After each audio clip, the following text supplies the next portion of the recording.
Hey everybody, welcome to You're On with Maureen Uma. We got a jam-packed show for you today. We're going to be talking about parenting, appropriate on this Father's Day, parenting teens in particular. And then, of course, we are celebrating Juneteenth weekend. We'll talk about the history behind the holiday and put it into perspective because there is some controversy among some people about the significance of it. Is it needed? So we'll delve into that with the historian later on in the show. But first, we're talking about teens and adjusting to them with all this free time on their hands. You know, school is out, and for parents of teens, children, you know, you find they have all this time on their hands.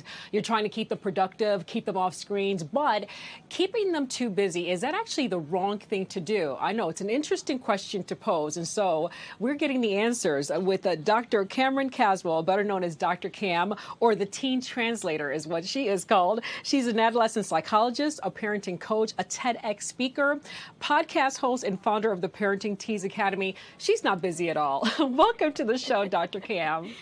Good morning. Thanks for having me.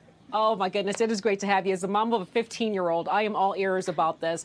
So you say it's not always the best thing to keep teens occupied and busy all the time. That goes contrary to everything I and probably every parent out there has heard.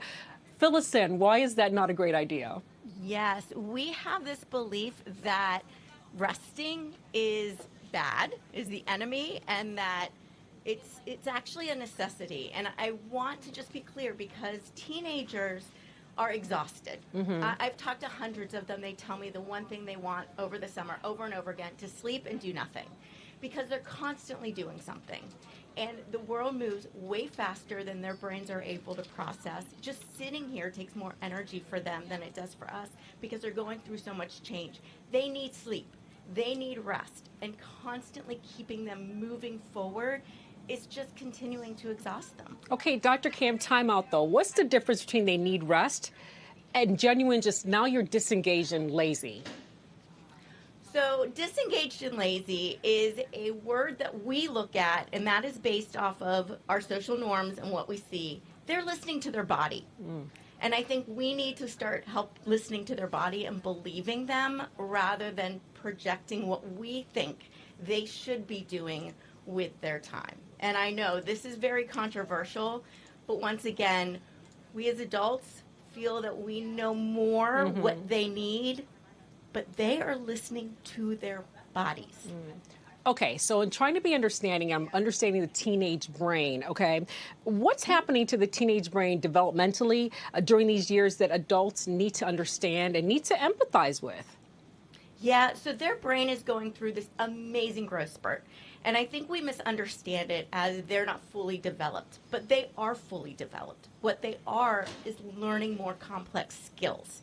And that requires an enormous amount of energy because their brain is rewiring, it's pruning, it's creating new connections, and they are primed to learn things like organization, emotional regulation, empathy, the things we get upset with them because they don't have. And they also wear down a lot faster than we do. They take more time to process and they need more sleep. So we need to understand they are not many humans. They are not many humans. They are many. They're not many adults. Right. They are going through a very different process and experience the world very differently than we do.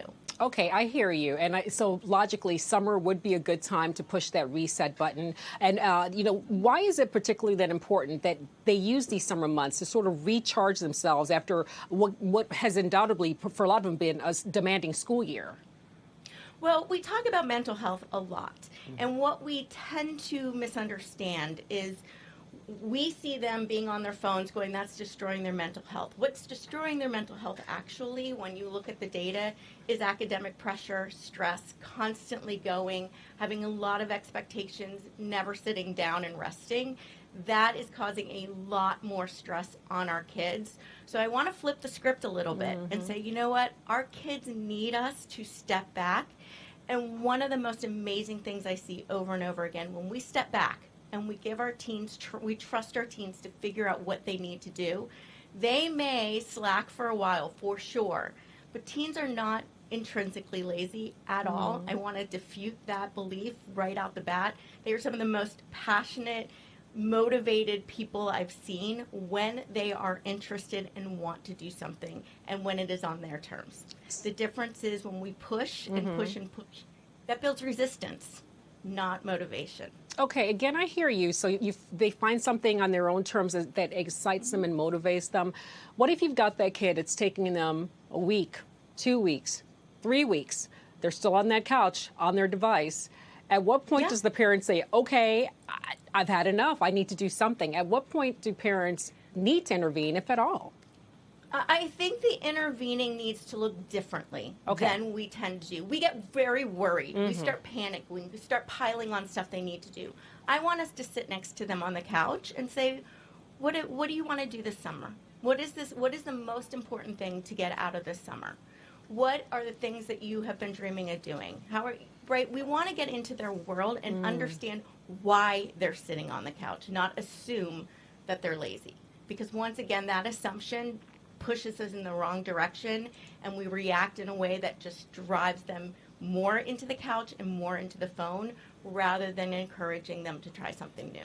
Okay, so I want to flip it. Instead of looking at the teenagers, let's look at the parent, because, again, I'm hearing what you're saying, but for moms and dads out there with a teen who needs to decompress, and I'm understanding through this conversation with you that it's important for their mental makeup and development, but I'm looking at things like, okay, they've got SATs coming up. You know, you've got all these other kids doing summer activities that's putting them ahead. Ahead as far as society tells us. And I don't want my kid left behind, because then that creates another obstacle for them, and maybe feeling that the world has passed them by. Their friends are doing better than them. How do I balance that?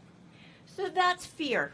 And we've got to really step back and look into our fear, because we do. And honestly, I think social media has more damage to parents that trickle down to our teens than to our teens directly, and especially when you talk to them, because we have so much pressure on us as parents to keep our kids ahead.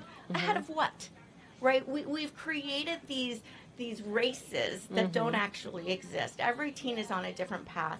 Teens need, and when teens have time to decompress and they go back to school, they're actually more ready for school than if we're constantly having them do stuff and are prepping them, and they're so exhausted they just want to quit.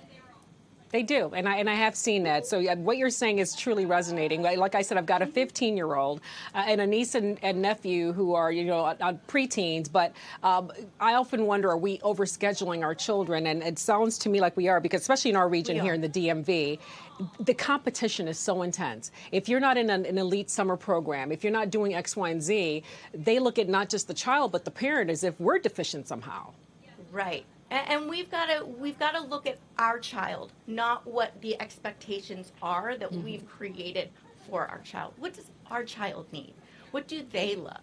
Let's listen to them, because we have this misunderstanding that teens don't know what they need, or teens don't know any better. Teens are fully developed human beings. They know what they need. They really do. And they are aware of what's going on in the world. In fact, they're more aware of the impact of social media, or the impact of, not studying and doing. They're so aware of that. We don't need to remind them. When we pressure them and act like they don't know, that's when they get resistant and they go, you're not on my side, you don't understand me. When we understand that they're doing the best they can and they're trying to figure it out, and we support them in that, they come to us and we get to support them and we get to see them blossom as who they're supposed to be. I know this is so hard for parents to wrap their heads around, because the message is the opposite. But I'm going to tell you, I've talked to hundreds and hundreds of teenagers, and I see the same thing over and over again. They want to do well. They want us to be proud of them. They have dreams they want to fulfill. They don't want to just sit there and scroll on their phone. They do that often to escape the pressure that they feel they don't know how else to escape. So, Dr. Cam, what I'm hearing from you as a parent, the first thing to do is maybe just listen, and then secondly, be patient. Is that correct, or is there something else? And I have a mantra that I teach parents, and this is what teenagers need more than anything else. It's, I see you, I get you, I got you. Teens want to be seen for who they are. I see you. I see you're trying. I see that you're struggling.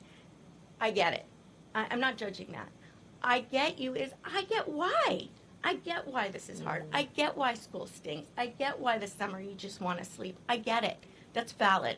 And I got you. Whatever happens, whatever struggles, whatever mistakes, whatever happens, I am in your corner, and I believe in you. I'm not going anywhere, and what you're going through doesn't scare me. When teens feel I see you, I get you, I got you, they breathe, they trust us, and they have the room to actually become who they're meant to be, and that's all they want from us.